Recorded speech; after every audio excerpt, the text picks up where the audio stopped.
sur tout un chacun. Ensemble, on va se tenir debout et on va présenter les moments, présentons nos cœurs, présenter toute notre vie. Dis au Seigneur, je veux que tu me parles, je veux que tu glorifies ton nom dans ma vie à travers ce message. Prions le Seigneur. Éternel des armées, Dieu de grâce et de paix, c'est ton Esprit Saint qui fait comprendre le message et c'est ton peuple. Tu les as sauvés. Oui, et tu voudrais les parler. Je voudrais demander que l'Esprit de grâce, l'Esprit de révélation vienne maintenant en ce moment glorifier ton nom. Et je viens maintenant contre tout projet satanique, tous les esprits méchants cachés dans ces lieux, dans le cœur pour perturber cet enseignement. Je les lis et je détruis leur pouvoir. Je commande que le feu du Saint-Esprit descende en ce moment. Consumez maintenant tous les liens. Consumez maintenant les esprits de résistance, d'incrédulité, de péché. Soient consumés par le feu du Saint-Esprit. Je proclame maintenant en ce moment la liberté de la salle maintenant. J'ordonne au nom de Jésus-Christ de Nazareth que tout esprit qui ne confesse pas Christ dans cette salle-là soit chassé et vaincu au nom de Jésus. Insondable Dieu, Dieu de délivrance, Dieu de paix, Dieu de paix, Dieu de paix. Saint-Esprit, occupe les lieux. Jésus de Nazareth, qui glorifie ton nom. En ton nom, nous avons la victoire sur les principautés. En ton nom, nous avons la victoire sur tous ceux qui ne te glorifient pas. Maintenant, glorifie ton nom maintenant. Agis maintenant ce matin. Délivre ton peuple. Parle à ton peuple. Glorifie ton nom. Que chacun ressorte délivré, béni et encore fortifié pour encore faire ton œuvre. Papa, je te loue, je te rends grâce pour cette matinée et nous avons vaincu tous ceux qui ne te louent pas. La salle t'appartient, nous sanctifions les lieux, nous couvrons les lieux du sang de Christ au nom de Jésus. Amen. Amen. Asseyez-vous dans le nom de Jésus. Alors, ce soir nous allons voir, et ce matin nous allons voir beaucoup de choses. Et je sais que Dieu va glorifier son nom. Vous savez que ce que la Bible nous demande, ce que Dieu demande à tout un chacun ce matin, c'est d'avoir d'abord la foi. C'est la foi qui compte. Si vous avez la foi, le Seigneur pourrait faire des grandes choses dans votre vie. Le manque de foi est une insulte à Dieu. L'incrédulité. À Paris, la fois passée, je prêchais et j'ai même pris ce thème. Et je disais, quand vous regardez le monde, vous regardez les avions, les voitures, les trains, les Africains et les Blancs en Afrique, en Europe, tous ces mouvements-là, qu'est-ce que les gens poursuivent? C'est l'argent. Les grandes études qu'on fait, tout ce qu'on est en train de faire, si on veut bien voir, c'est l'argent. Et les gens se sont donnés. Les gens ont fait beaucoup d'études. Des gens travaillent jour et nuit. Ils ne dorment pas. À partir de 4 heures du matin, 3 heures du matin, la rue est déjà pleine de voitures. Les gens viennent ici pour chercher l'argent. Ils ont quitté l'Afrique. Ils font 15 ans, 20 ans. Tout simplement, l'argent.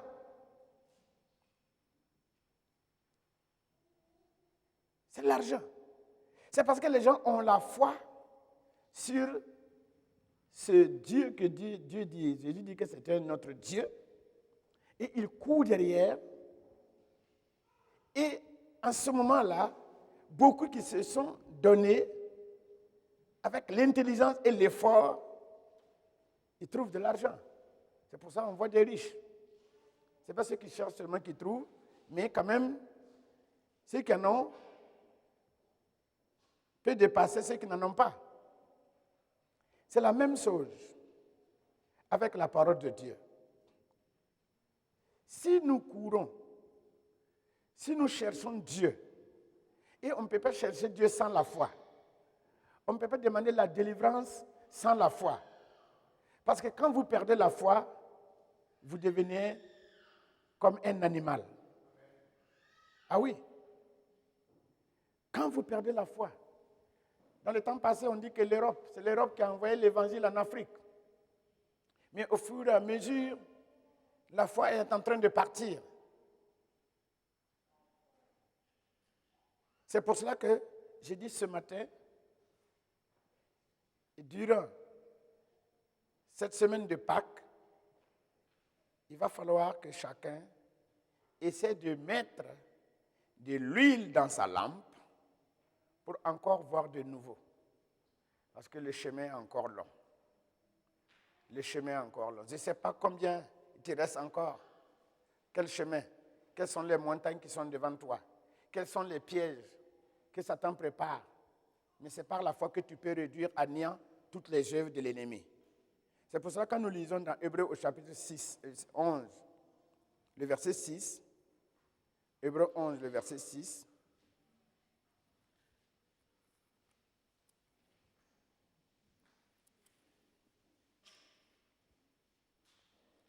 Hébreux 11, le verset 6.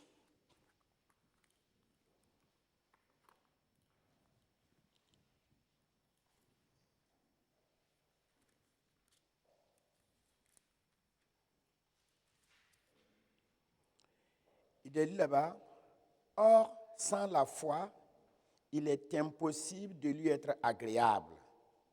Car il faut que celui qui s'approche de Dieu croit que Dieu existe et qu'il est le rémunérateur de ceux qui le cherchent. Que c'est par la foi que Noé, divinement averti des choses qu'on ne voyait pas encore, et saisi d'une crainte respectueuse, construisit une arche pour sauver sa famille, et c'est par elle qu'il condamna le monde et devient héritier de la justice qui s'obtient par la foi. Amen. Même pour la délivrance, même pour votre propre vie. J'ai dit aujourd'hui, quand on veut étudier les choses, on se rend compte que les démons ne peuvent rien contre l'enfant de Dieu. Satan ne peut rien contre un enfant de Dieu qui a la foi.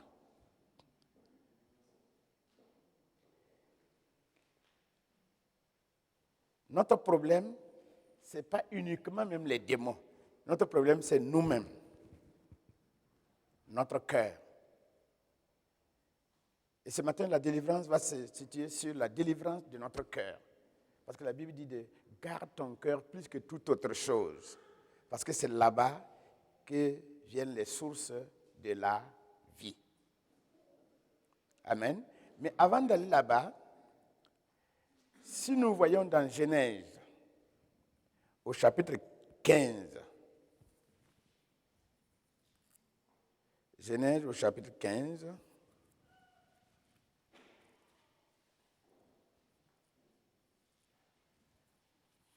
nous allons voir Abraham qui a eu la foi par rapport à la promesse de Dieu.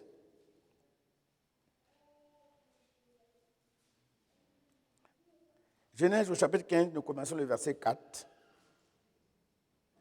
Si vous êtes. Alors la parole de l'Éternel fut adressée ainsi. Ce n'est pas celui qui sera ton héritier, mais c'est celui qui sortira de tes entrailles qui sera ton héritier.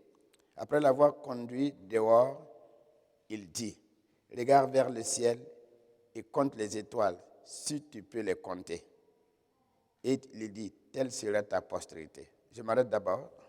Ici, nous connaissons l'histoire d'Abraham. Amen. Vous savez, il est très, très, très important de croire aux promesses du Seigneur. Dieu l'a promis, une grande prospérité. Il était avancé en âge. Et à un certain moment, il avait commencé à douter. Il a prié le Seigneur. Le Seigneur lui dit de sortir, compter les étoiles. Il ne pouvait pas les compter. C'est sûr qu'il a commencé à compter et puis il ne pouvait pas, il a arrêté. Dieu dit, telle sera ta postérité. Mais, vous savez, quand Dieu te promet quelque chose, Satan aussi dévance avec son cadeau. Il dit à sa femme, alors, peut-être que, comme Dieu t'a promis un enfant, et que moi je suis vieille et que tu es vieux, est-ce que tu ne pourrais pas aller avec ta servante, ainsi la promesse de Dieu va s'accomplir.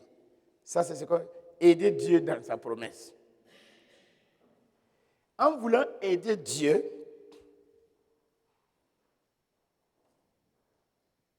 ce qui s'est passé, nous voyons aujourd'hui les conséquences. Et Dieu lui dit non, ce n'est pas ta servante, je ne dis pas non, mais cet enfant, l'héritier va sortir de tes entrailles, de tes propres entrailles. Ça veut dire, qu'est-ce que ça veut dire? Ismaël, si on veut bien voir, est né la moitié des entrailles d'Abraham, puisque ce n'est pas la femme légitime. Et la femme mariée maintenant, Dieu dit, c'est toi puis ta femme que je connais, je reconnais, l'enfant là va sortir de cette famille. Et Abraham a continué à croire. Maintenant, vous savez qu'à un certain moment, comme nous sommes dans la chair, vous allez voir comment Dieu va lui poser la question, et Abraham va lui poser la question. Mais premièrement, on dit qu'Abraham eut confiance en l'Éternel. L'Éternel lui dit au verset 7, « Je suis l'Éternel qui t'a fait sortir d'Ur en Chaldée pour te donner en possession ce pays. » Abraham répondit, « Seigneur éternel, à quoi connaîtrais-je que je le posséderai ?» Et l'Éternel lui dit, « Prends une jeunesse de 3 ans, une chèvre de 3 ans, un bélier de 3 ans, une touterelle et une jeune colombe. » Abraham prit tous ces animaux, les coupa par le milieu et mit chaque morceau l'un vis-à-vis de l'autre, mais il ne partagea point les oiseaux. Les oiseaux de proie s'abattirent sur les cadavres et Abraham les chassa. Au coucher du soleil, un profond sommeil tomba sur Abraham et voici une frayeur et une grande obscurité vinrent l'assaillir. Et l'Éternel dit à Abraham, « Sache que tes descendants seront étrangers dans un pays qui ne seront point à eux. Ils seront asservis, on les opprimera pendant 400 ans. » Amen. Abraham continue parce qu'il sait que Dieu est Dieu. Abraham dit à Dieu, « Oui, tu m'as promis, Seigneur, c'est vrai. Mais je voudrais quand même des preuves, un signe. » Et le Seigneur va lui dire, « Vous cherchez des animaux de 3 ans, 3 ans, avec un oiseau. » Abraham savait ce que ça veut dire. Il a pris ces animaux, on dit qu'il les a divisés en 2 parties, sauf l'oiseau. Et maintenant, quand il les a divisés, il a déposé comme une holocauste. Et quand il est rentré, il regarde derrière, il voit qu'il y avait les vautours, les oiseaux de proie, qui sont venus pour manger la viande, le sacrifice qu'il a offert à Dieu. Et la Bible nous dit qu'Abraham retourna avec son bâton pour chasser ces oiseaux de proie jusqu'au coucher du soleil. Et quand il est rentré, les oiseaux sont partis, évidemment, la nuit. Au coucher, il voit maintenant une fournaise, une flamme qui descend du ciel, traverser au milieu de cette viande-là. Et la voix lui dit, « Sache que ce que je te promets, je vais le faire. » Alléluia. Un grand enseignement à ce niveau. Vous savez, si on regarde, on dit, les animaux de 3 ans, 3 ans. Pourquoi ce n'est pas 15 ans? Pourquoi ce n'est pas un vieux truc? Dieu essaie de faire le symbole. Un enfant de 3 ans, Tout ce que vous lui dites, il croit. Si vous prenez votre enfant de 3 ans, vous voyez peut-être Air France ou Air Suisse passer, vous dites que l'enfant, que ça c'est pour moi, je vais l'acheter pour toi, l'enfant la croit parce que c'est papa qui a dit. Égare à la personne qui va dire que ton papa n'a pas l'argent. L'enfant va dire, c'est mon papa qui m'a dit, l'avion c'est pour mon père. Et mon père a dit qu'il va acheter un comme ça pour moi. L'enfant croit. Est-ce que vous comprenez? L'enfant croit. Mais c'est des symboles. Il veut que nous soyons comme des enfants. En ce qui concerne la promesse là, il faut être comme des enfants. Il ne faut pas s'asseoir à raisonner. Aujourd'hui, c'est le raisonnement qui fait que les promesses, la bénédiction de Dieu est bloquée. Tu dis que quelqu'un est guéri par le cancer, il ne croit pas. Hein? Il y a une fille, quand je suis parti récemment, elle avait un cancer de gorge. Mais le médecin ne voulait pas la dire. Non, en me posant la question, avec les examens, elle a fini par comprendre que c'était un cancer de gorge. Elle est venue tout en pleurant. Sa maman a dit de venir, elle a pris le rendez-vous, venir en pleurant. J'ai dit, ma fille, Dieu est Dieu. Est-ce que tu crois à la parole de Dieu? Que oui. Nous allons prier. Alléluia. Ce n'est pas la prière de l'homme de Dieu qui fait quelque chose. Non, c'est vous-même. Vous pouvez bloquer votre prière. Si nous prions et que vous n'avez pas la foi, hein, même si vous me prenez, vous louez une chambre sur vous là, je prie, Seigneur, bénis, bénis, bénis, et que toi-même tu n'as pas la foi là, c'est zéro. Regardez bien, Jésus a dit ta foi, il n'a pas dit que sa prière, hein. Il dit au malade, ta foi t'a guéri. Ta foi t'a guéri.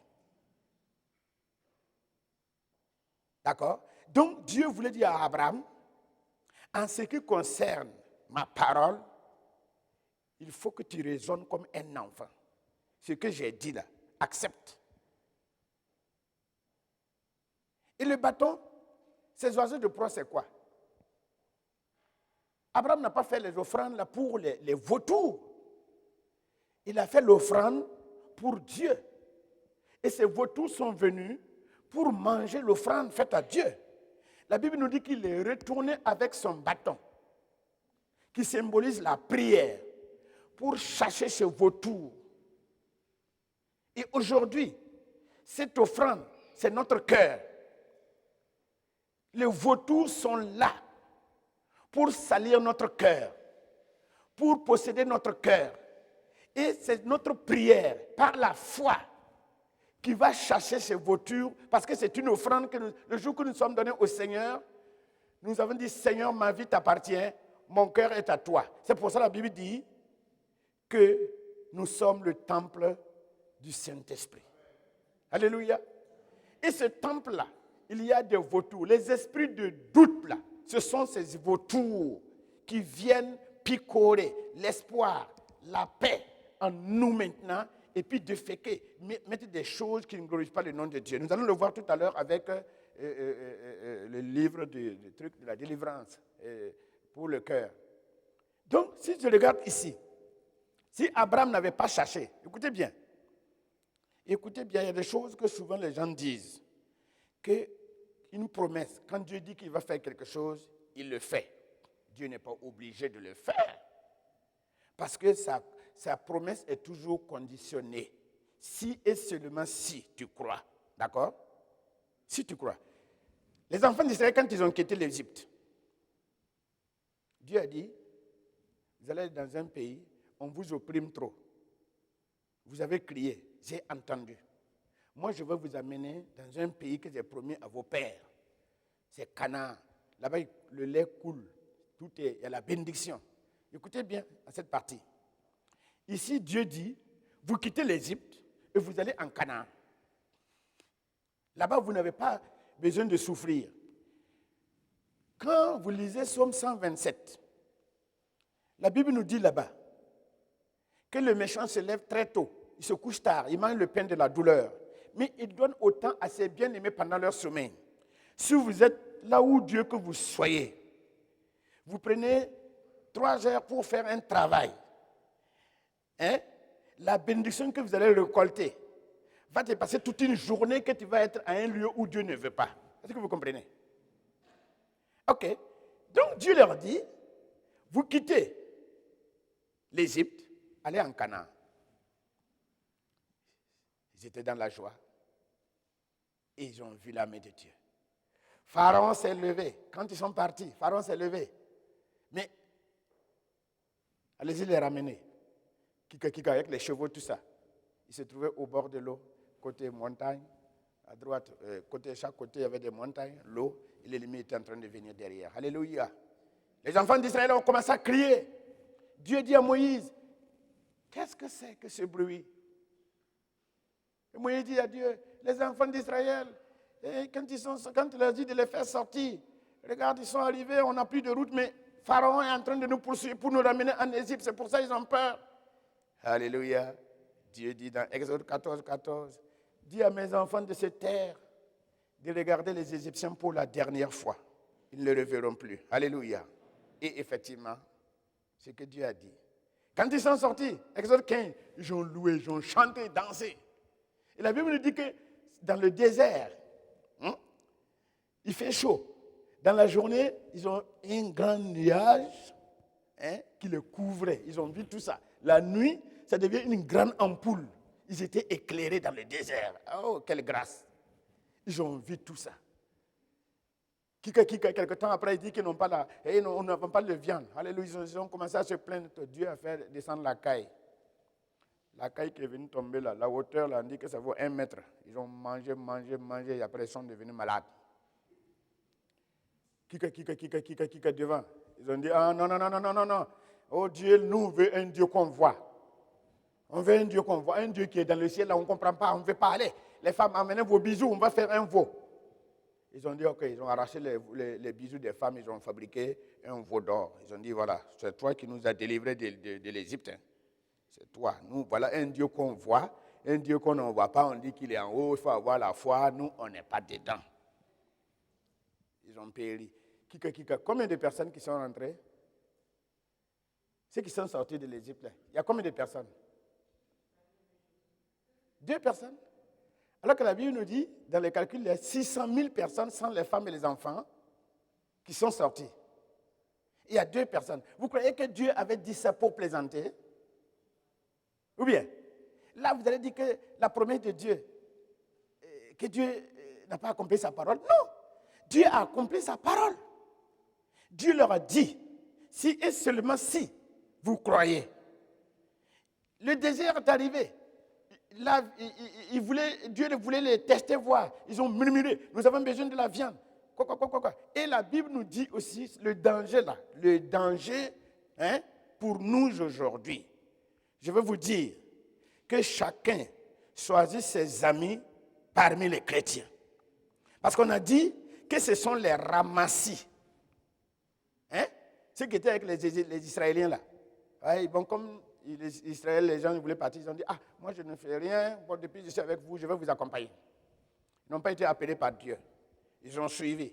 Et ils ne peuvent pas endurer la souffrance. On dit que c'est les ramassis qui ont excité les enfants d'Israël à convoiter les choses qu'ils ont laissées en Égypte. Ce qui est difficile aujourd'hui, ça va être difficile encore dans les jours du jugement. Chacun va dire, ah non, c'est un tel. Nous avons vu au Burkina Faso des gens qui ont persécuté les gens, qui ont quitté la foi. Et ils sont morts dans le monde. Et ces gens qui les ont persécutés là, sont convertis, après ils servent le Seigneur. Le jour du jugement, qu'est-ce que tu vas dire? Tu vas dire, Seigneur, c'est un tel qui a fait que j'ai quitté la foi. Le Seigneur va dire, non, on ne parle pas de ça. Ça, aujourd'hui, c'est fini, tu as quitté la foi. Les conséquences, c'est l'enfer. Ça veut dire que ce que je voudrais que vous sachiez d'abord, Dieu, la promesse de Dieu là, c'est toujours conditionné. Si Dieu vous dit, vous aurez un enfant, Dieu va le faire. Dieu dit, tu auras un mari. Si tu as dit là, il dit de rester tranquille, il va le faire. S'il dit qu'il va te guérir de ton cancer, il va le faire parce qu'il n'a pas peur. C'est nous les hommes qui essayons de corrompre les gens pour qu'ils nous aiment. Dieu n'a pas besoin de nous corrompre. Il n'a pas besoin de nous corrompre. Mais il veut tout simplement que tu aies confiance en lui. Il t'a dit, il te guérit. Alors, il faut t'arrêter à là. Sinon, si tu essaies de dire, ah ouais, Dieu m'a dit qu'il va me guérir de mon cancer, j'ai foi. Si les ramassis entendent ça, ils vont dire que non, depuis quand tu as vu que Dieu a guéri un cancer. Et les doutes vont venir. Les doutes là, c'est le vautour que je dis là, ça peut être des hommes que les démons prennent pour vider votre vigueur, pour enlever votre sanctification. Ça peut donc, quand c'est comme ça, toute parole que quelqu'un veut mettre dans ton cœur, qui ne te fortifie pas, qui ne t'encourage pas, qu'est-ce que vous allez faire? Vous allez prier pour dire au Seigneur, vide mon cœur de tout ce qui ne te glorifie pas. C'est en ce moment-là que tu vas jouir de la grande bénédiction. On dit qu'Abraham a cru. Quand il a fait ça, parce que dans le temps passé, on dit que si vous êtes deux, vous êtes peut-être un homme, deux personnes qui veulent lier l'amitié. Ça, ils vont chercher un animal pour faire un vœu. Ils vont tuer l'animal puis le diviser en deux. Donc, le premier passe en disant, le jour que je te trahis, que ce soit comme cet animal divisé en deux. Donc, chacun passe. Donc, Abraham a vu que Dieu même est venu sous forme d'une fournaise pour traverser au milieu de la viande, bien qu'il n'avait même pas besoin de faire ça, mais il le fait pour son enfant, pour dire, Abraham, ce que je t'ai dit là, je vais le faire. Alléluia. Je vais le faire. C'est moi Dieu.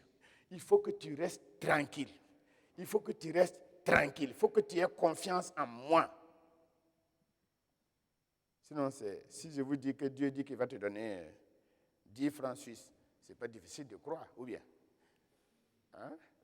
Ça, je crois, ou bien? Mais si dit qu'il va te donner 1 million de francs suisses, là maintenant, il faut la foi pour pouvoir croire. C'est pas vrai? Ah oui? Ça, il faut la foi pour croire. Donc, alors que c'est dans des choses difficiles, quand les hommes disent qu'il n'y a plus de solution, d'ailleurs, quand on dit miracle, là, qu'est-ce que c'est que le miracle? Le miracle, c'est quand tous les gens, la société disent que ce n'est plus possible. C'est quand Dieu va faire ce que les gens disent que ce n'est pas possible, là, c'est ça qu'on appelle miracle. Hein? La médecine dit que ce n'est pas possible. Quand Dieu va faire, c'est ça le miracle. Alors que la Bible dit que voici les miracles qui accompagneront ceux qui auront cru. En mon nom, ils chasseront les démons. Ils parleront de nouvelles langues. S'ils boivent quelques breuvages mortels, ce poison ne leur ferait rien. Ils imposeront les mains aux malades et les malades seront guéris. Donc, si vous voulez que les miracles vous accompagnent, il faut que tu crois. Dans ta situation actuelle là, toi-même tu sais, là où tu es assis là, tu sais que si ce n'est pas Dieu là, personne au monde ne peut t'aider. Alors si tu crois, quand Dieu va faire là, c'est ça qu'on appelle le miracle. Le miracle t'accompagne. Et comme si vous voyez le mot accompagner. Le mot accompagner, ça veut dire quoi? Quelqu'un ne peut pas être assis, puis on va l'accompagner. Quelqu'un vient vous rendre visite, il veut partir, vous l'accompagnez. D'accord? Ça veut dire que c'est une personne qui est debout, qui marche. Maintenant, vous pouvez l'accompagner pour lui dire au revoir. Donc, ça veut dire que spirituellement, si vous êtes assis dans le fauteuil du découragement, quel est ce miracle qui va vous accompagner? Quel est ce miracle qui va vous accompagner? Vous êtes assis dans le fauteuil du découragement. Pleurez. Vous avez pleuré 1 an, 2 ans, 3 ans. Ça ne change pas, mais arrêtez. Ou bien, arrêtez maintenant, changez de stratégie. C'est pour cela, la Pâque là, on va changer de stratégie. On va changer. On va quitter le fauteuil du découragement. On va se lever par la foi, dit Seigneur. Si tu as pu faire pour Abraham, tu vas le faire pour moi aussi. Alléluia. Tu vas le faire pour moi. Dieu ne rejette pas. C'est nous qui pouvons rejeter Dieu. Si vous ne voulez pas Dieu, Dieu ne vous veut pas. Mais si vous voulez Dieu, Dieu vous veut. C'est pour ça que Jésus a dit, celui qui m'honore, mon Père va l'honorer. Si Dieu vous honore, alléluia, l'opprobre, la honte de la terre, là, c'est parti. Même après votre mort, votre œuvre vous continue de travailler. C'est la foi.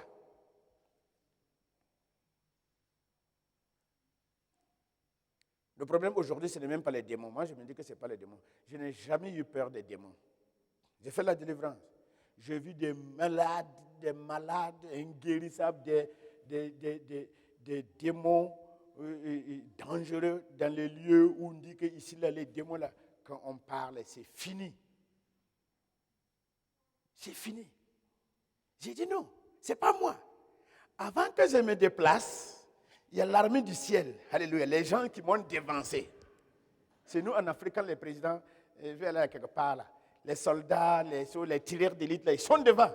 Ils vont aller fouiller le coin et essayer de voir s'il n'y a pas de truc. Nous aussi, c'est pareil. Moi, je suis président. Alléluia.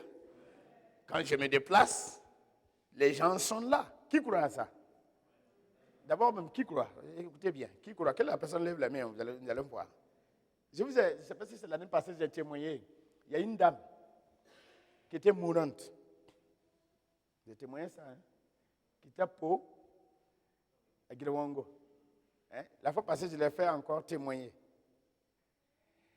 Au moment où elle était couchée, le Seigneur dit à son mari, qui est un pasteur, amène ta femme à Ouagadougou. C'est le pasteur Bagré. Bon, les gens ont dit, oh, mais pasteur, tu vois, la femme, là, puisqu'elle était devenue raide, les mains comme ça, tendues. Donc, mais c'est son cœur qui battait toujours. Et les gens ont dit, non, ce n'est pas la peine. Ses enfants ont commencé à pleurer. Toute la ville était ses ailes et tout. Donc, mais comme il a entendu, le pasteur a entendu la voix qu'il a dit d'aller l'amener, il y avait des prières à côté. Mais les gens ont dit, mais si c'est comme ça, amène-le. Il a dit, non, le Seigneur a dit de l'amener à Ouaga. Et pendant que la femme était couchée entre la mort et la vie, elle a dit qu'elle voyait deux anges avec des ailes, avec des épées, hein, qui couraient à côté de la voiture. L'autre de l'autre côté, et l'autre ange de l'autre côté. Et ils couraient. Et la voiture partait jusqu'à 120 à l'heure. Hein. Tu vois, l'escorte. Dieu a envoyé des gens pour que la voiture ne se crée pas d'accident. Parce qu'il y a une urgence. Alléluia. Le meilleur pompier, c'est Jésus. Amen. Quand il vient, il glorifie son nom. Cette femme, elle a la chorale actuellement. Elle chante avec tous ses enfants. C'est pour montrer ce témoignage, comment les anges nous accompagnent. Vous savez que Satan est fâché contre nous. Si Dieu ne l'arrête pas, on peut être dans un bâtiment, ça va tomber. Dans la voiture, crise cardiaque, tout. Mais les gens sont là au service de Dieu pour nous protéger. Donc c'est pour cela que je dis, il faut que tous ceux qui s'approchent de Dieu croient, hein, que Dieu existe. Et que toute prière, hein, est montée devant Dieu, il l'examine, et au temps convenable, il va t'exaucer. Amen. Au temps convenable. Si vous prenez vous savez, en Afrique, dans notre église, on a vu beaucoup de gens, comme j'ai parlé hier au pasteur, on se rend compte que si vous avez une église de 1000 personnes, ceux qui sont venus pour vraiment, vraiment le ciel, peut-être si vous avez 200, vous avez beaucoup. C'est pas vrai? C'est faux ou bien c'est pas vrai? Si vous avez 1000 personnes, s'il y a 200 à 300 personnes qui sont venues à cause du Seigneur parce qu'ils veulent aller au ciel, si vous avez 300 là, c'est beaucoup. Le reste là, la preuve est que quand ils sont guéris, ils ne viennent plus à l'église. Ou bien quand ils ne sont pas exaucés, 1 an, 2 ans, ils ne viennent plus à l'église. Et comme nous, on ne les connaît pas, et Dieu connaît ces gens-là, Dieu voit que lui, là, il est venu se prostituer avec moi. Soit c'est de le donner, hein, et puis se débarrasser, ce qu'on appelle la volonté permissive de Dieu, ce qui n'est pas bien pour nous, ou le laisser pour qu'il cherche d'abord ce qu'on appelle, premièrement, le royaume de Dieu et sa justice. C'est ce que la Bible a dit. Cherchez d'abord, premièrement, l'argent, le mariage, le travail. Et après, maintenant, on va voir si Dieu existe. C'est ce que la parole de Dieu nous dit. Hein? Dans ma Bible, il est écrit, cherchez la prospérité, l'argent, la santé, les mariages, le travail. Et après, pour Dieu, là, on va voir. Chez vous, là, c'est écrit comment? Hein? Le royaume. Le royaume de Dieu et sa justice.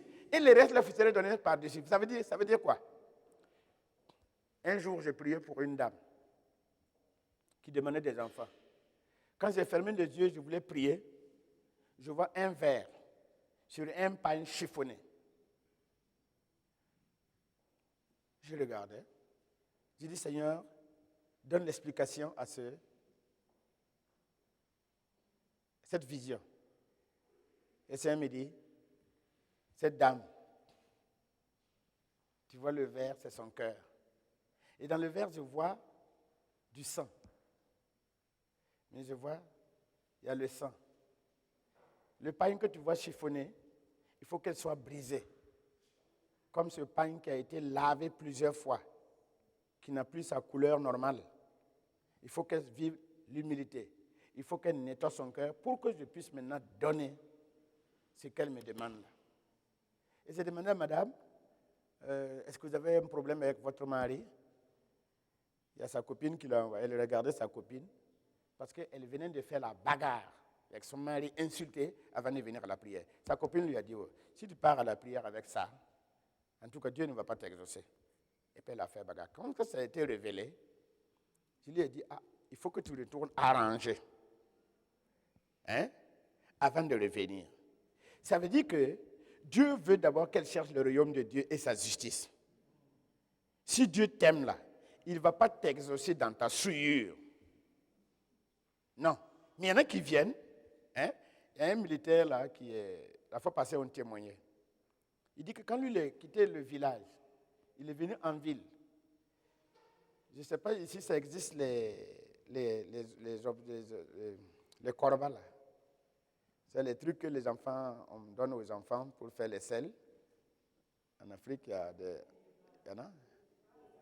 Les pots, voilà. Lui qui est venu du village pour faire l'école, cette dame qui était là, lui il ne sait pas le pot. C'est un plat, c'est un plat. Donc la dame dit, va chercher un plat. Elle a donné le repas à ses enfants. Et comme lui, il vient d'arriver, il ne sait pas où trouver. Donc il a vu le pot que l'enfant utilise pour faire ses sels. Il prend, il va s'allier. La femme met le repas. Il n'est pas au courant. Il est parti s'asseoir, il a bien mangé, nettoyé, aller donner le plat, puis il est tranquille. C'est après quand il a grandi, il est fonctionnaire maintenant qu'il se souvient et il m'explique la méchanceté de l'homme. Si Dieu vous aime, est-ce qu'il va faire ça? Si la femme, pourquoi elle ne fait pas ça avec son enfant? C'est pour ça, débrouillez-vous pour être un enfant légitime de Dieu et ne pas être un enfant illégitime. Les enfants illégitimes, c'est-à-dire, vous allez voir des gens, ils viennent avec les souillures, on prie, Dieu les exauce, ils retournent. Mais il y a dans toi que Dieu t'aime là. Depuis qu'on prie, Dieu voit, il veut ton cœur. Il veut d'abord que tu cherches le royaume de Dieu et sa justice. C'est-à-dire, à purifier ton cœur d'abord. Purifier ton cœur. Chercher la volonté de Dieu. Que la crainte de Dieu soit dans ton cœur avant qu'il te donne ce que tu demandes. Moi, je pense que si vous n'êtes pas encore exaucé, ce n'est pas que Dieu ne vous aime pas, ce n'est pas que Dieu est méchant, mais l'amour qu'il a pour vous là, il ne va pas permettre que vous recevez des choses dans la souillure. Parce que de toute façon, nous voyons dans la Bible dit, des gens vont prophétiser, ils vont chercher les démons, ils vont venir, Dieu dit, il ne les reconnaît pas. Pourquoi? Pourquoi quelqu'un qui a la puissance pour chercher les démons, il va au ciel, Dieu dit qu'il ne le connaît pas. Quelqu'un qui va prophétiser, on n'a pas dit que c'est des fausses prophéties. On n'a pas dit que c'est des vrais dons. Ils ont cherché les démons. Ils ont prophétisé, c'est exact. Et quand la trompette sonne là, Jésus dit que je t'ai jamais vu. Il dit, mais moi j'ai prophétisé. J'ai cherché les démons. Il faut voir combien de gens j'ai guéri de cancer, de sida. Jésus dit, je t'ai dit que je ne t'ai jamais vu. C'est grave. Est-ce que vous avez déjà réfléchi à cela? Hein?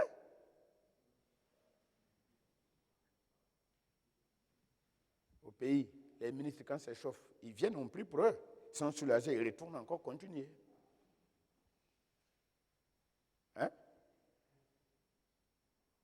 ce que Dieu veut, cherchez premièrement le royaume de Dieu et sa justice. Et ça se fait par la foi.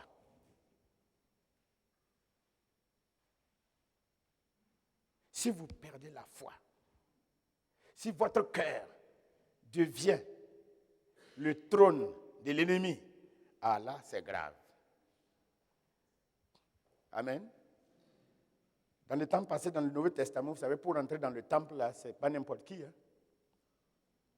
Dans le lieu très saint, le lieu saint, les parvis, le lieu très saint, c'était le sacrificateur qui rentrait. Mais il se sanctifiait d'abord. Et on nous dit qu'on mettait une corde à son pied, au cas où il ne sortait pas, personne ne pouvait pénétrer le chercher. Il faut tirer. Il y avait la présence. Comment s'est trouvé que les Chaldéens, les Babyloniens sont venus, sont rentrés dans le temple, dans le lieu très saint, ramasser les ustensiles de Dieu, tout, et puis ils ne sont pas morts. Pourquoi? Même ceux qui sont appelés à rentrer là-bas, si tu rentres sans te sanctifier, tu meurs. Voilà que les païens, les ennemis de Dieu, vont pénétrer dans le sanctuaire, aller jusque dans le lieu très saint, ramasser tout, et puis il n'y a pas de problème. C'est que la présence de Dieu est partie de ce lieu. Et votre cœur, c'est le temple. C'est ce temple, le lieu très saint.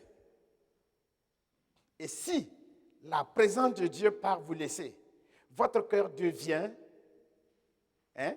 une habitation des démons, une habitation de toute mauvaise chose. Et vous perdez la joie. Nous allons voir illustrer cela. Je vais demander à quelqu'un de venir m'aider. Vous voyez? Est-ce que vous voyez cela? Voilà, venez tenir ça comme ça. Voilà. Si tout le monde voit. La Bible dit dans Proverbe 4, 23 à 24, Proverbe 4, nous allons faire la prière du cœur, la délivrance. Pour ça, d'abord, nous allons expulser tout ce qui n'est pas de Dieu. Proverbe 4.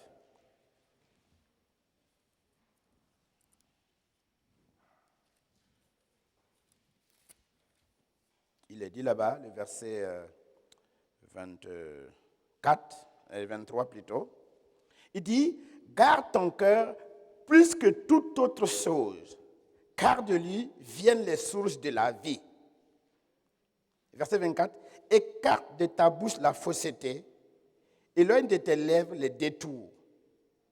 Amen. Vous voyez ici, ça c'est le cœur de l'homme qui est partagé. C'est l'ange de l'Éternel et, vous voyez, l'ennemi. Il y a une lutte. Chaque jour, Satan veut prendre le cœur, puisqu'on dit que c'est le siège de toute chose. C'est le cœur qui détermine qui est qui. Si tu laisses ton cœur entre ses mains, tu deviens un animal vivant et tu es dangereux. Donc c'est une lutte en permanence. Donc ici, c'est comme je le disais, je considère cela comme le vautour qui est venu pour manger l'offrande faite à Dieu. Ce que Dieu cherche, c'est notre cœur. Hein? Les dames, quand vous vous mariez à un homme, qu'est-ce que vous cherchez? C'est le matériel? Ce n'est pas son cœur. C'est son cœur. L'homme peut vous donner le matériel, mais il ne vous aime pas. Et quand la femme va découvrir cela, elle devient malade. Ou bien, même s'il n'a rien, et mais qu'il t'aime là, ça te suffit. À moins que si tu n'es pas une femme prostituée, qui est partie pour te marier à l'homme là pour piller ses affaires, tu ne seras pas contente quand tu sais que l'homme te donne tout, mais son cœur n'est pas avec toi. C'est pareil avec le Seigneur. Nous venons à l'église, mais notre cœur n'est pas avec Jésus. Il n'est pas content. C'est notre cœur qui veut parce que c'est le siège. C'est ça qui fait tout.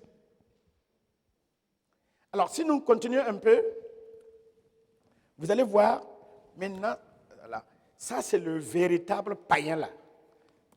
L'original là. Voilà.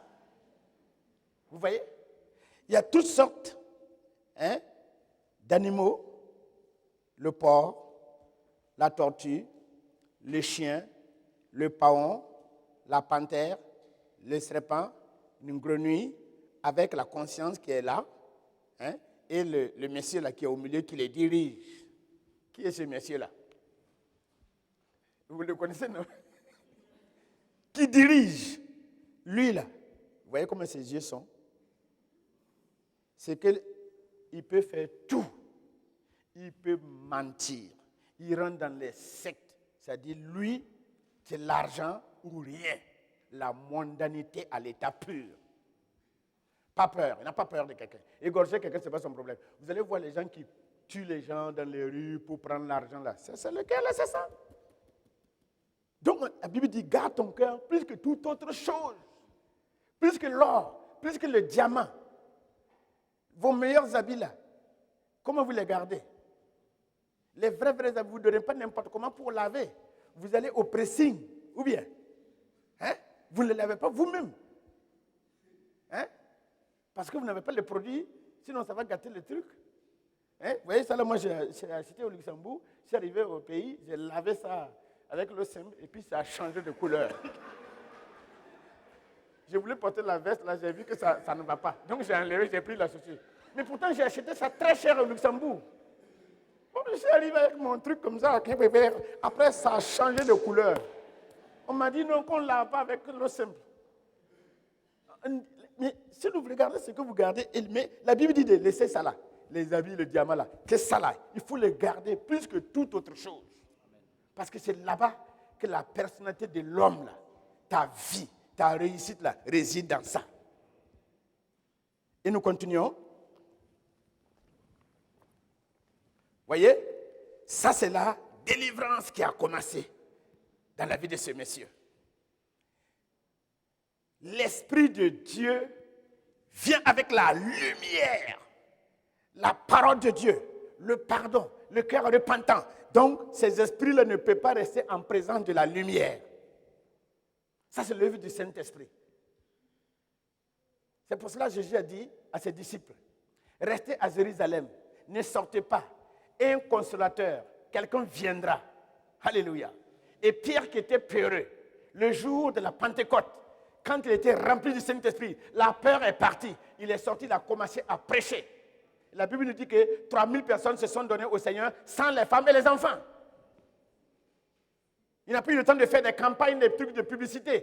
Parce que le travail de Dieu, là, c'est l'Esprit de Dieu qui fait. Si vous ouvrez votre cœur, le Saint-Esprit va faire quelque chose. Il va chasser les grenouilles. Je n'ai pas le temps de vous expliquer. C'est que, par exemple, les grenouilles, ça représente, vous avez vu dans l'Apocalypse, les esprits de blasphème.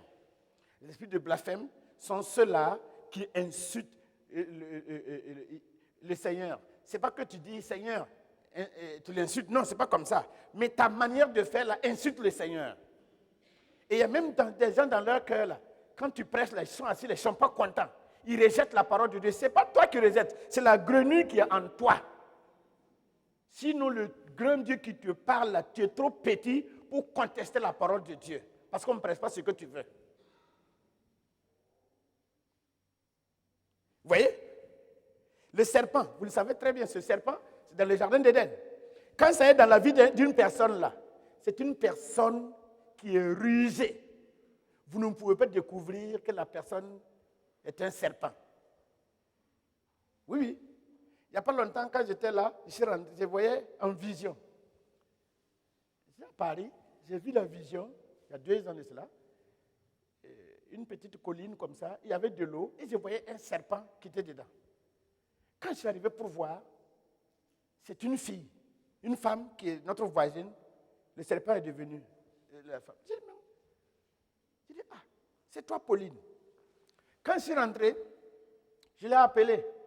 J'ai dit, Pauline, moi, voici la vision. Elle dit non, que elle, son nom là, elle est Gourounsi, son nom là, c'est-à-dire femme serpent.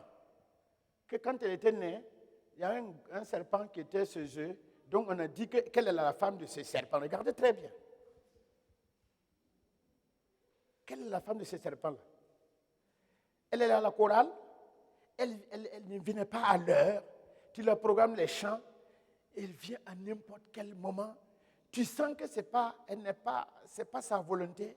Mais ce qui concerne l'histoire de Dieu, là, quand il la programme, donc finalement je l'ai enlevé de tous les programmes.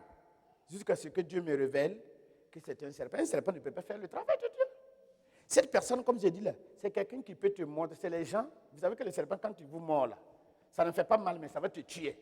Les scorpions, ça fait mal, mais ça ne tue pas. Vous savez qu'il y a des gens qui ont la langue dangereuse.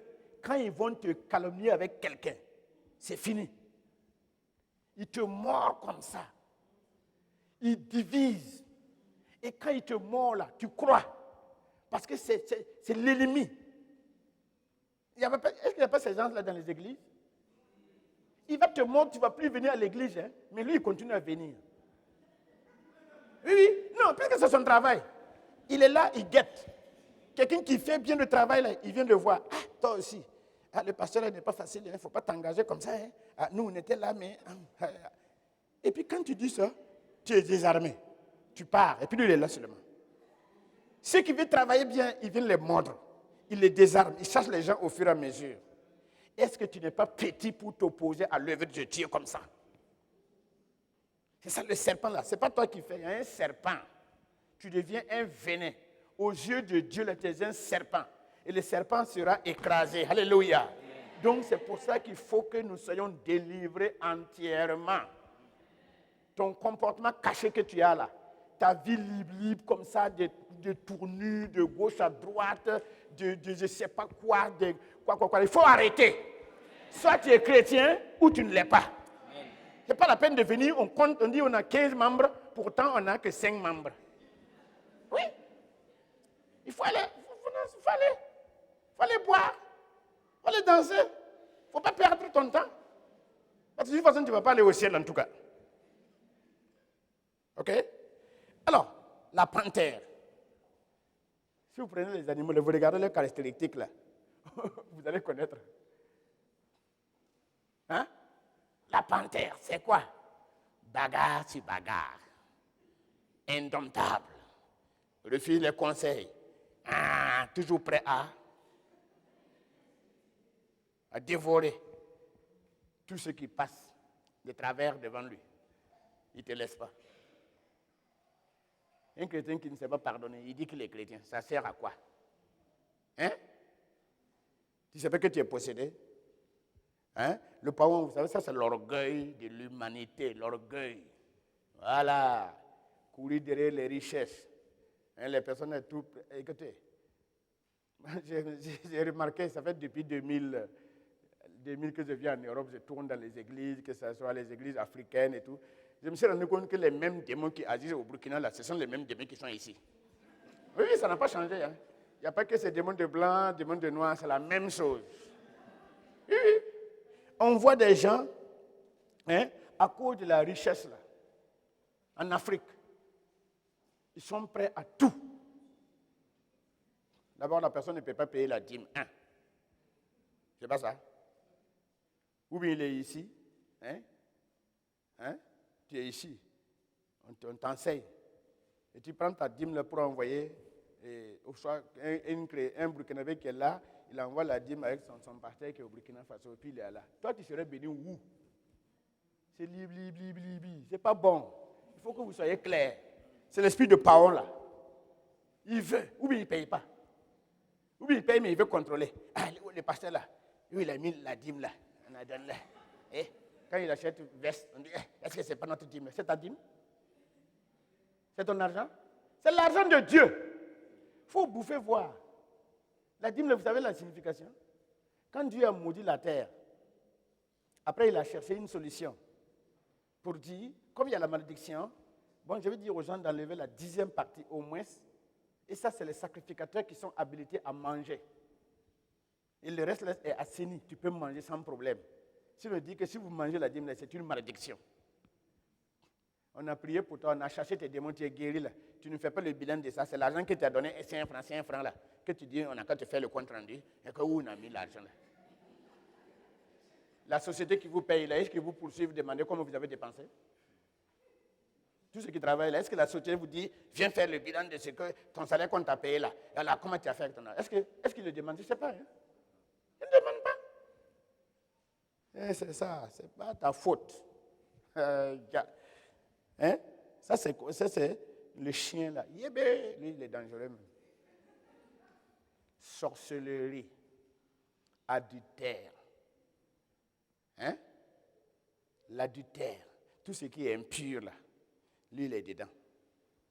Non seulement il fait bagarre, il y a la sorcellerie, il y a l'impudicité. J'ai remarqué qu'en Europe, là, les chrétiens sont en train de faire pour qu'on égalise l'adultère. Oui. Quand tu prêches contre ça, là, les gens disent, on est trop en retard. On est dans la modernité maintenant, là. Je ne sais pas, l'adultère, c'est pas bon. Où ça? Oh non. C'est pour ça que les démons leur viennent aussi vous attraper. Tu dis, Seigneur Jésus, il dit non, je ne te connais pas. Hein? Si vous lisez Apocalypse au chapitre 9, vous voyez le danger de l'adultère là-bas. Tous ceux qui veulent vraiment être humiliés jusqu'à leur mort là, ils n'ont qu'à s'amuser avec ça. Oui?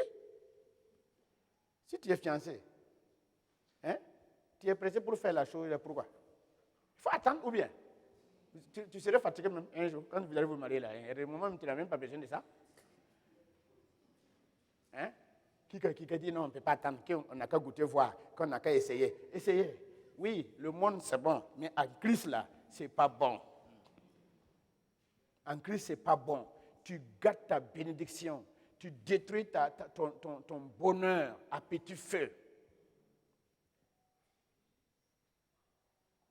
Et la Bible dit que celui qui fait la cour à la femme de quelqu'un, hein, c'est comme si c'est des braises que tu prends mettre dans ta poche, que ça va te déchirer, ça va te trouer.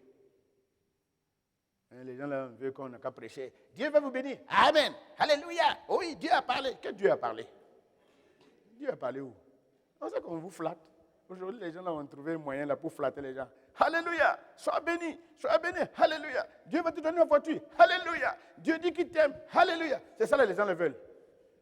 C'est le miel là, le sucre là. Ils ne veulent pas la nivequine. On va vous donner la nivequine là où normal. Vous allez manger ça forcé. Voilà, ça va vous guérir. Vous ne serez pas content maintenant, mais quand la trompette va sonner, quand tu seras béni dans 2 ans, 3 ans, tu vas dire, ah, le pasteur était méchant, mais en réalité, c'est parce que c'était un homme d'amour.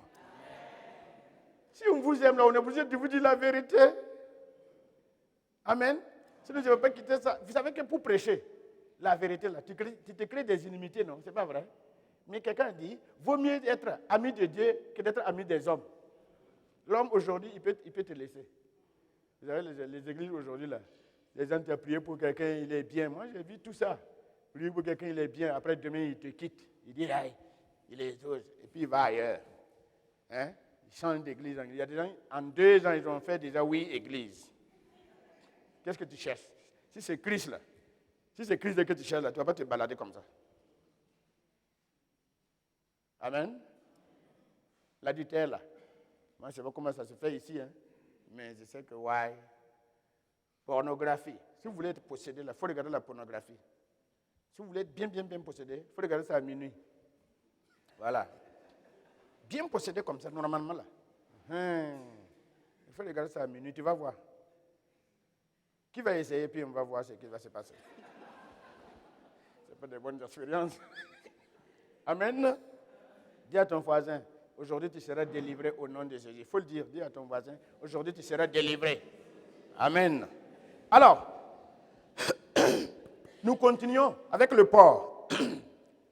Le porc, dans les normes, quand Dieu l'a créé, c'était pour ramasser les saletés dans la ville. Ça, le porc avec le vautour, ils étaient là comme la voirie pour nettoyer tout ce qui est pourri, là, les odeurs. C'est pour ça qu'il est classé parmi les animaux impurs. Hein? C'est une personne Vous voyez, quand vous regardez les porcs, vous observez les porcs qui marchent dans la cour. Tout ce qu'il trouve, même les cailloux, il essaie, il essaie de manger. Si ça ne va pas, il laisse. Tout ce qu'il voit, il veut manger. Ça, c'est la saleté. Et vous allez me dire, comment je peux manger les saletés? Surtout ici. Comment? D'abord, comme je l'ai dit, il y a des choses où il y a la volonté de Dieu, il y a la volonté permissive de Dieu aussi. Avant de faire toute chose, avant de faire quelque chose, tu interroges toujours le Seigneur pour voir est-ce que je suis dans sa volonté. Tout ce que vous allez faire en dehors de la volonté de Dieu, ça ne marche pas. En 98, quand on a ouvert l'église, on a ouvert depuis 1996, et nous sommes déplacés d'un moment, d'un quartier à un autre quartier. Donc, j'étais là un jour, je priais. J'étais dans l'église. Je priais, en vision, j'ai vu la moitié de la tôle là brûler. Brûler, et il restait seulement que le bois. J'étais là en train de réfléchir à la situation. J'ai dit au Seigneur, pourquoi? Le Seigneur a dit, mais l'argent que tu as pris pour faire ça, là, c'est quel argent? J'ai réfléchi, j'ai dit, ah oui, c'est vrai. Ma femme, elle était à l'action sociale. C'est les sœurs familiales qui s'occupent des trucs. C'est une grande société qui s'occupe des femmes, les démunis. Donc, elle avait démissionné, le Seigneur lui avait dit de démissionner pour aller à l'école biblique. Et quand elle a démissionné, vous voyez, l'administration est un peu lente. Le temps que les papiers arrivent pour montrer qu'elle ne travaille plus, ils ont versé l'argent, ça vaut 1 million, 2 000 euros, à peu près, je ne sais pas comment on fait ça en Suisse. Donc, pour ne pas que les agios de la banque prennent, parce que ça, après, s'ils vérifient, nous allons rembourser, vous allez prendre cet argent. Et c'est avec cet argent qu'on a pris pour faire la tôle de l'église. Le Seigneur me dit, c'est de l'argent, elle n'a pas travaillé. Elle a perçu ça illégalement. Je voudrais que vous remboursiez, sinon, avec ma maison, je ne veux pas ces choses-là. Donc, je me suis levé, je n'avais pas d'argent. J'ai prié, allé demander à des gens, emprunter en attendant, pour aller reverser à l'État. Et quand je partais pour reverser, les gens disent, non, c'est pas toi seul. J'ai dit, non, non, ce que le Seigneur nous a dit, c'est ce que nous respectons. Ça, c'est manger des choses qui ne t'appartiennent pas. Et ça, c'est l'esprit de porc. Quand quelqu'un veut seulement manger à tout prix, il veut manger à tout prix. Tu veux prendre tout sans la volonté de Dieu là. Tu vas perdre ton esprit, tu vas perdre la joie, tu vas perdre la paix dans beaucoup de choses. Amen, amen. Amen, amen. Ça peut aller. On peut s'entendre. Vous pouvez encore m'aimer à la fin. Ok, que le Seigneur vous bénisse. On applaudit pour le Seigneur d'abord. Amen. Alléluia. Ok. Je ne pense pas qu'on va pas me lapider, hein. C'est bon? Ça peut aller? Ok. Donc, ça, en Afrique, je peux bien l'expliquer parce que je connais le milieu. Les gens qui mangent du tout et du tout. Vous avez votre fille, qui sort se prostituer, envoyez l'argent, vous mangez. C'est le porc. Sinon, quelqu'un qui est sincère, qui craint le Seigneur, il ne va pas se mêler de ses affaires. Vous êtes dans les services. Vous faites comme ça. Ramasser, avoir l'argent pour venir manger. C'est l'esprit de porc. Puisque ça, là, ça va te bloquer. Il y a des gens, quand ils prient, ils ont des problèmes. Ce n'est pas vrai. Là, il y a deux choses. L'esprit d'intimidation peut te bloquer.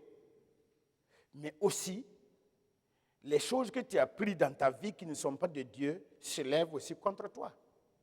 Pendant que tu cherches, plus vous vous approchez du Seigneur, plus vous allez soit rencontrer des problèmes, parce que l'ennemi ne veut pas, soit comme vous transportez des choses qui ne sont pas saintes devant le Seigneur, il y a un rejet. Amen.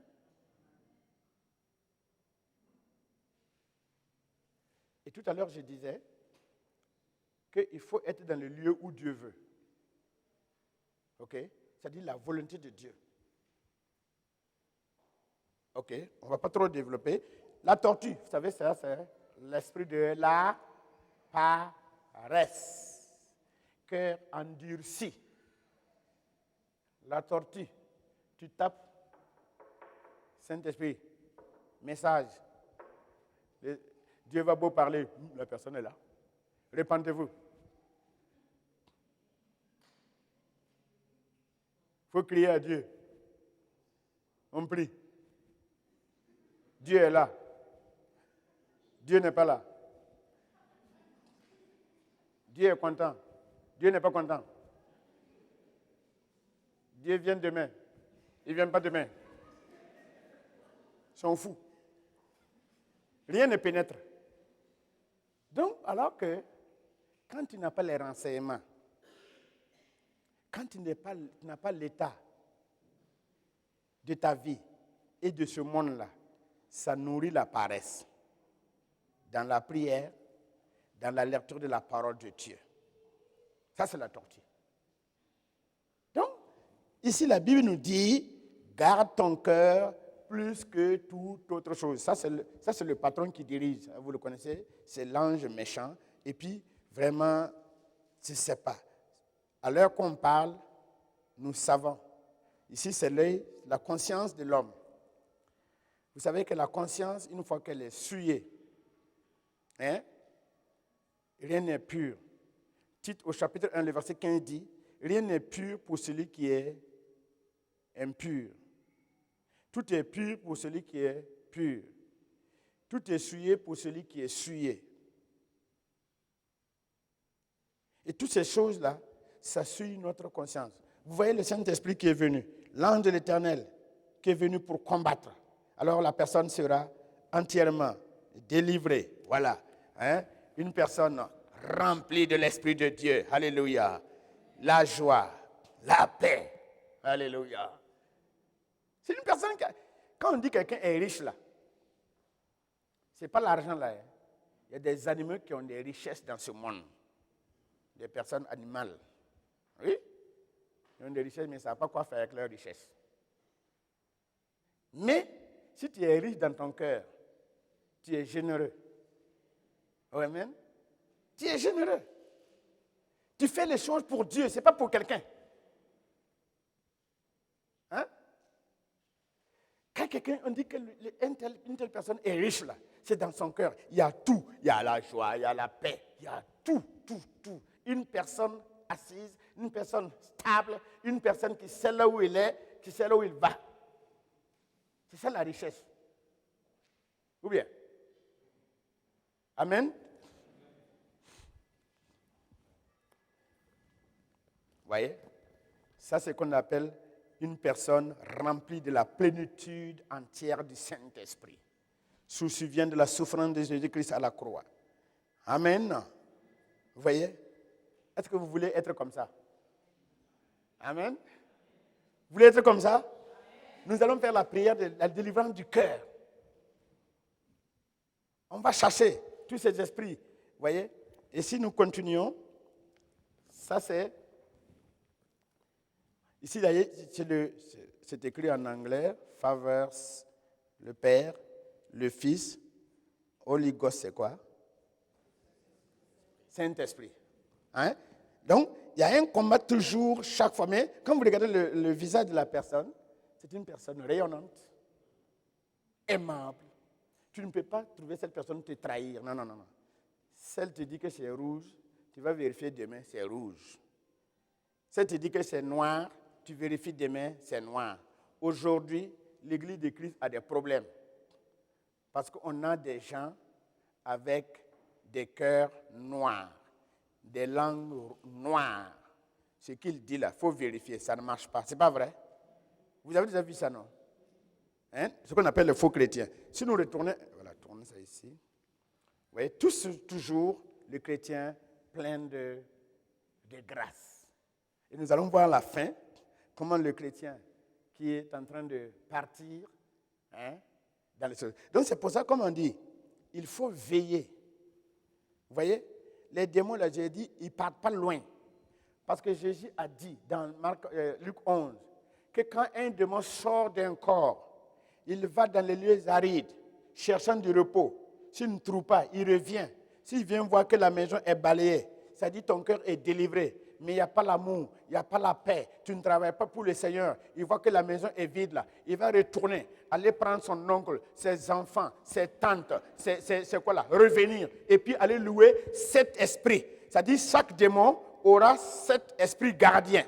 Si vous avez cherché 15 fois 7, ça fait combien? 100?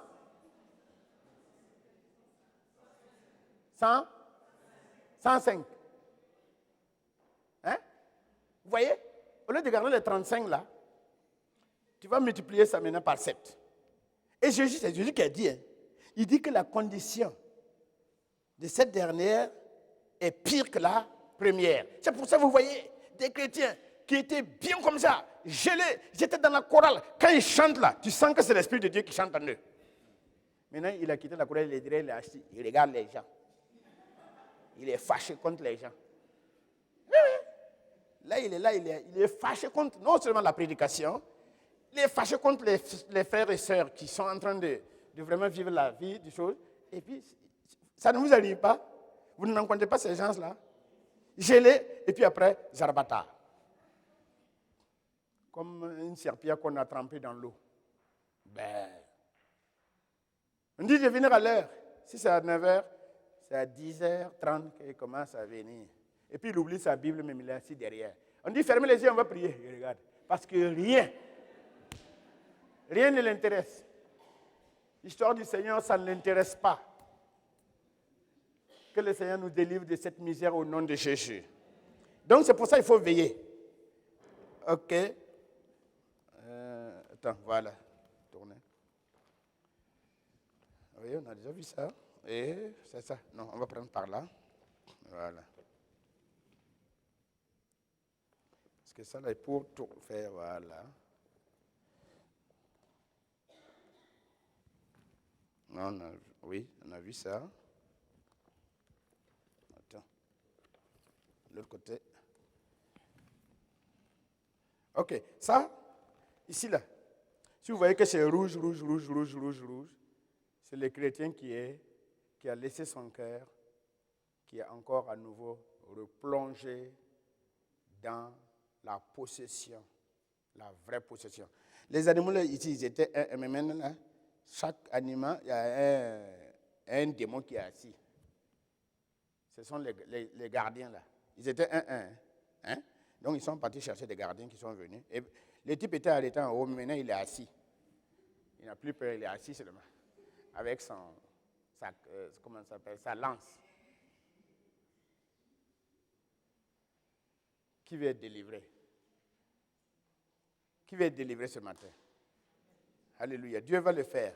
C'est par la foi que tous ces esprits qui te tourmentent. Au fait, les gens disent, et ma maison est hantée. C'est vrai qu'il y a des maisons hantées. Peut-être qu'avec le temps, nous allons voir cela. Mais le problème là, c'est ton cœur. Le problème est sur ton cœur.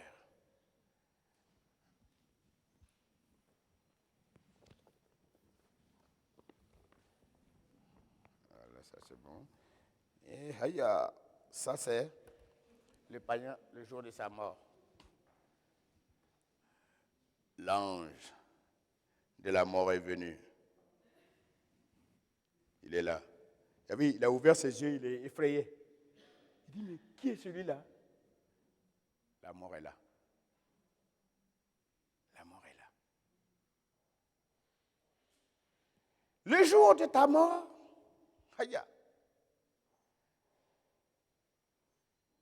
ici il y a des messes, non?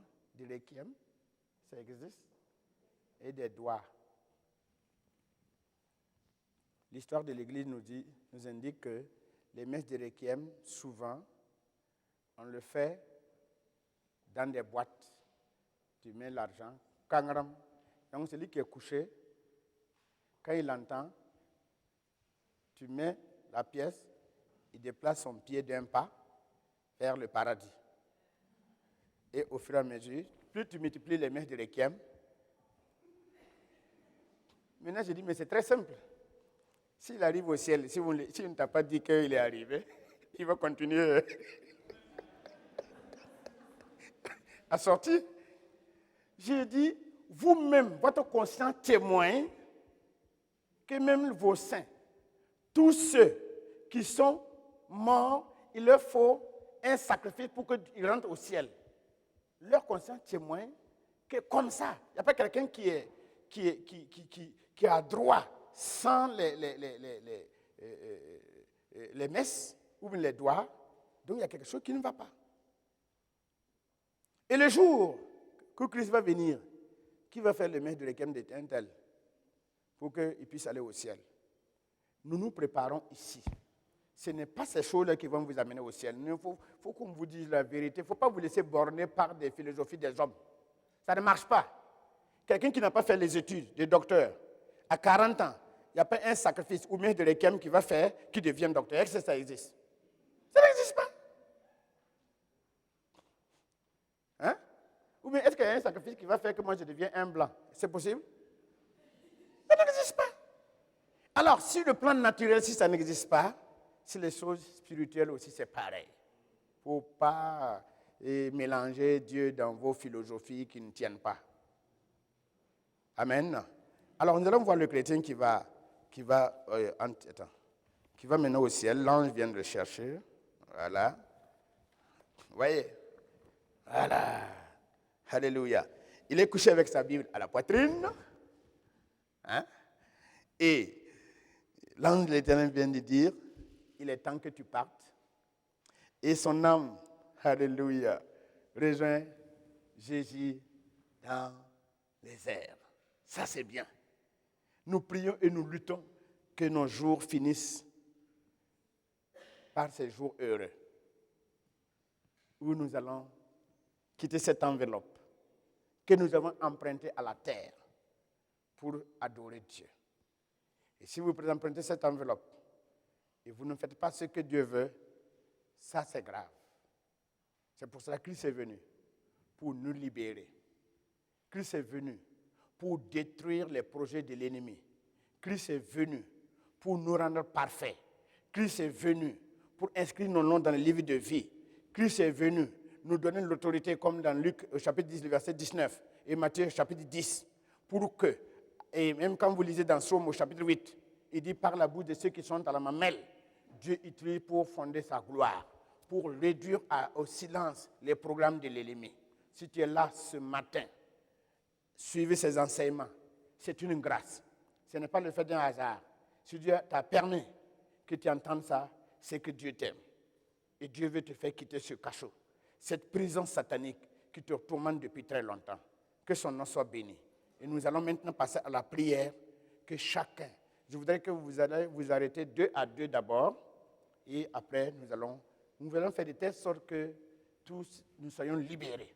Notre cœur, que le Saint-Esprit vienne prendre nos cœurs. C'est ça l'important d'abord. Alléluia, au nom de Jésus. Mon frère, merci beaucoup. Merci. Que Dieu te bénisse.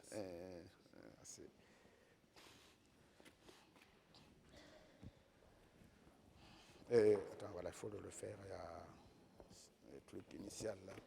Voilà.